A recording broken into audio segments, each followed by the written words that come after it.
here at European Blockchain Convention. I'm here with one of the speakers, Jorge Lesmes. So, hi, how are you? Hello, I'm doing great.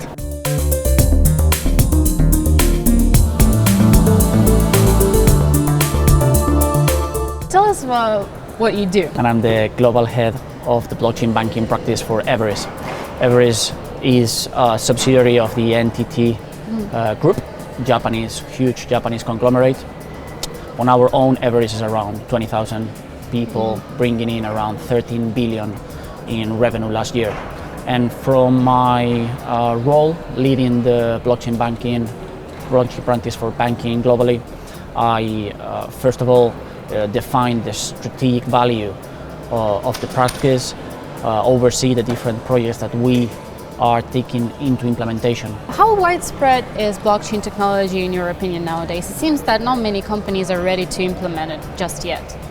I would think that that's something that people tend to think if they read certain news, but from the prism that we see the technology, which is very hands-on with banking clients that are already implementing it in production, I beg to differ. I think I keep listening to people saying that technology is not mature enough, but if it wasn't mature enough, we wouldn't see the likes of ING or Deutsche Bank or HSBC bringing implementations into production already. I think that 2018 has been a year where the technology has matured enough to bring the multiple POCs and pilots that have been running internally since 2017 into production.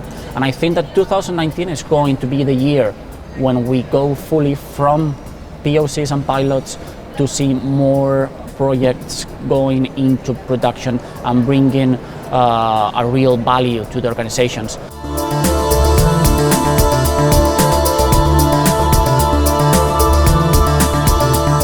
In one of the interviews, you said that very soon blockchain will be as easy to understand as emails nowadays. Mm-hmm. So how can this be achieved and how soon? I'm a computer scientist myself. Blockchain is not the first thing that I do on the technology side, but it is the first technology that I see where everyone wants to understand it to a level of detail that even us, computer scientists and people very hands-on with the technology, fail to understand. For blockchain and DLT to succeed, first of all, we should look into the benefit it brings and not try to understand that much about the nitty-gritty detail. The similarity that I always do is that I'm sure that you use email every day, right? Mm-hmm. And probably you don't know how the SMTP protocol works. No idea. You just use email because it's easy, it brings you a benefit, and you don't have to think about it. It's just you write the email, you write the email address, you write the subject, write the body, and boom, that's it. If we can get blockchain and DLT implementations to be as easy as that, then blockchain will succeed. If we keep investing time in evangelizing and explaining all the different technology aspects of the technology, we might hit a wall where we never progress from. Do you think for many companies nowadays blockchain is just an experiment, or is it a serious intention to make a drastic change? Banking is the most mature industry, I would say, in terms of implementing blockchain and DLT technology. And one thing that we have to understand is the global situation of banking in Europe, mainly in Europe. I will concentrate in Europe, although I oversee Americas as well and Asia Pacific. But in Europe, this moment is probably not the best for banks in terms of business, in terms of bringing revenue.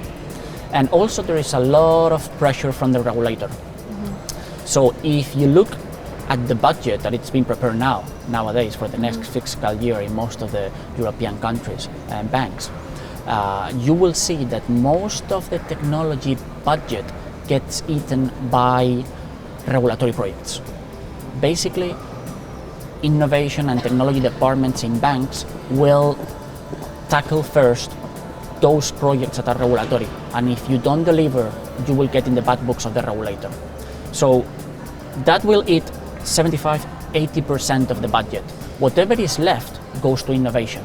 We live in difficult times for this kind of innovative stuff, but at the same time, I fully trust that more and more banks will be bringing more budget for pilots and POCs, and those that have already put it into pilots and POC will be moving to production. So to summarize, which problems does blockchain and cryptocurrencies in general solve in banking systems? Okay, so first of all, it's a two-sided question here, and I have to provide a disclaimer here, which is that we look into the technology. I care about blockchain, I care about DLT, and how we can leverage that technology to solve the problems that I will tell to you now, which are the ones that banks are facing. Crypto is not part of our value offering for banks. I've been traveling all over the world, meeting all the major banks in the world for 2017 and 18, and I haven't seen any appetite for using cryptocurrencies from banks at the moment. It's a shame that cryptocurrencies are still regarded from these banks as shady or having to do with money laundering. So banks already have a lot of issues on their own so as to get in more trouble.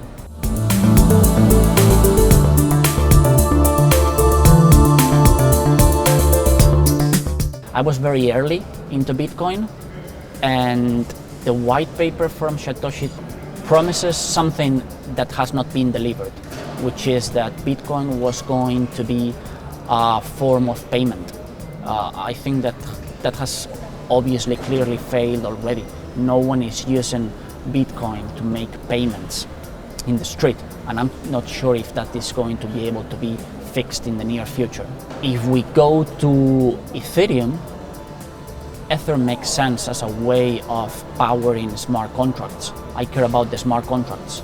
And if we go to Ripple, the third one, XRP would make sense if banks would be implementing XRapid as a way of providing liquidity in markets that are illiquid. But again, we are not seeing any interest just yet in, for example, implementing XRapid. We, Everis, we are a partner with Ripple since the very beginning, and we are not seeing that yet. So that's why I like to say that at the moment we don't see any real tangible value into bringing cryptocurrencies for solving intricate use cases in the banking industry. The ultimate objective of blockchain and DLT technologies should be to enable the concept of one single source of truth. Enable the concept of what I see is what you see, without any third party having to tell us what the truth is. Thank you so much for your time, Jorge. It was nice meeting you. Very nice meeting you. Thanks.